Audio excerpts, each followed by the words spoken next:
Should the government redistribute its citizens' wealth by forcefully taking money from some citizens through taxes in order to provide free goods and services for others? Well, I think there's some goods that the government does have to provide. So I believe we do need some taxes. Of course, it's a question of how much the government needs to spend and how much money we need to provide.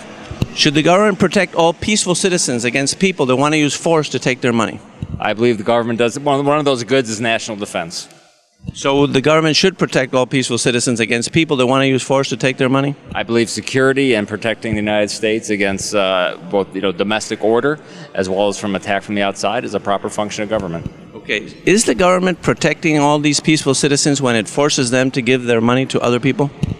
I believe that as citizens we do have an obligation to help contribute to these public goods, whether it's national defense or infrastructure, basic research.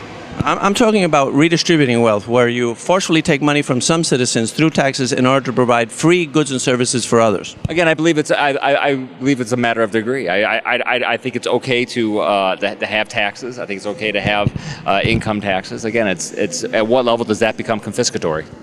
Is there a difference between forcing someone to pay for a service that's rendered to them, like you mentioned, like the defense service, as opposed to forcing them to pay for a service that's not rendered to them, say like foreign aid?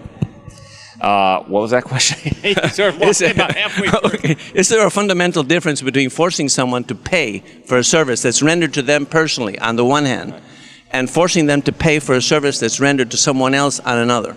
Listen, I think we're a democracy. We have the right to vote, and we have representatives. And if they're spending money on things that we don't think they should be spending money on, then we should vote in different leaders. You don't see a fundamental difference between those two taxes? One where the person is forced to pay for a service like national defense, which is provided to the citizen who pays the tax, as opposed to forced to pay for foreign aid, which is to give money to foreigners. Well, I believe there's foreign aid, which is probably a complete waste of money. I think there's foreign aid, which might not be a waste of money. So again, it really depends on the individual situation. And again, if we don't like what government is doing, then I suggest people vote for different leaders, whether Republican, Democrats, or whatever party. Okay, so you would what? We're almost done.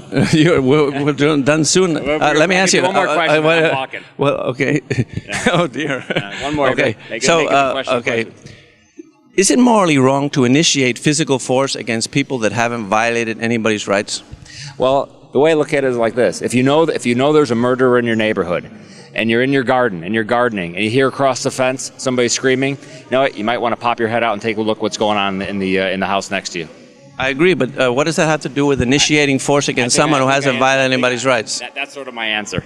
That was nothing to do with what I. Okay, bye-bye.